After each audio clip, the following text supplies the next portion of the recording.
பாரதிய ஜனதா கட்சியின் தமிழக விடிவெள்ளி திரு அண்ணாமலை அவர்களுடைய பிறந்த நாள் என்று ஏதோச்சையாக நடைபெற்றது. திரு அண்ணாமலை அவர்களின் பிறந்த நாளில் பாரதத்தில் பெரும்பான்மையான பாராளுமன்ற உறுப்பினர்களை பெற்று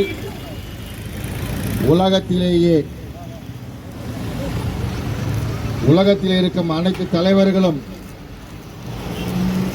பார்த்து வியங்கக்கூடிய ஒரு காங்கிரஸ் பேர் இயக்கத்தை அவருடைய கொள்கைகள் எல்லாம் மாறுபட்ட காரணத்தினால் ஒரு சிறிய இயக்கமாக அவர்கள் மாறுவதற்கு காரணமாக இருக்கும் நம்முடைய பாரத பிரதமர் திரு நரேந்திர தாமரதாஸ் மோடி அவர்கள் 3வது முறையாக பாரதத்தின் பிரதமராக பொறுப்பேற்க உள்ளார். இது உலக சரித்திரம், பாரதத்தின் சரித்திரம். இன்று இப்போது மிக மிக முன்னணியில் உள்ளோம். ஆகையால் வருங்காலங்களில் தமிழகத்திலும் உள்ளாட்சி தேர்தலிலும் சட்டமன்ற தேர்தலிலும் நிச்சயமாக பாரதிய ஜனதா கட்சி பெரும்பான்மை பெறும்.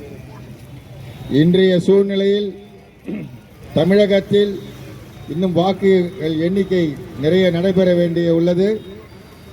பாரதிய ஜனதா கட்சி நிச்சயமாக பாராளுமன்றத்தை பெறும். அதே நேரத்தில் வாக்குகள் எண்ணிக்கையும் உங்களை போன்ற பொதுமக்களால் வாக்கு சதவிகிதம் பெரும்பான்மை பெறும். ஆகையால் சகோதர சகோதரிகளே, எல்லோரும் யோசித்து பாருங்கள். பாரதிய ஜனதா கட்சியை நாடி வருபவர்களும் பாரதிய ஜனதா கட்சியை போற்றுபவர்களும் பாரதிய ஜனதா கட்சி இந்திய நாட்டுக்காக மட்டும், தாய் நாட்டுக்காக மட்டும் போராடக்கூடிய தன்னலமற்ற தொண்டர்களை கொண்ட இந்த பேரியக்கம். ஆகையால் இங்கே மேலக்கோட்டையூர் இவர்கள் அருமையான முறையில் நைனா பாராட்டி போராடுங்க. எல்லாருடைய நல்லா நடந்துட்டு வாழ்த்துக்கள்.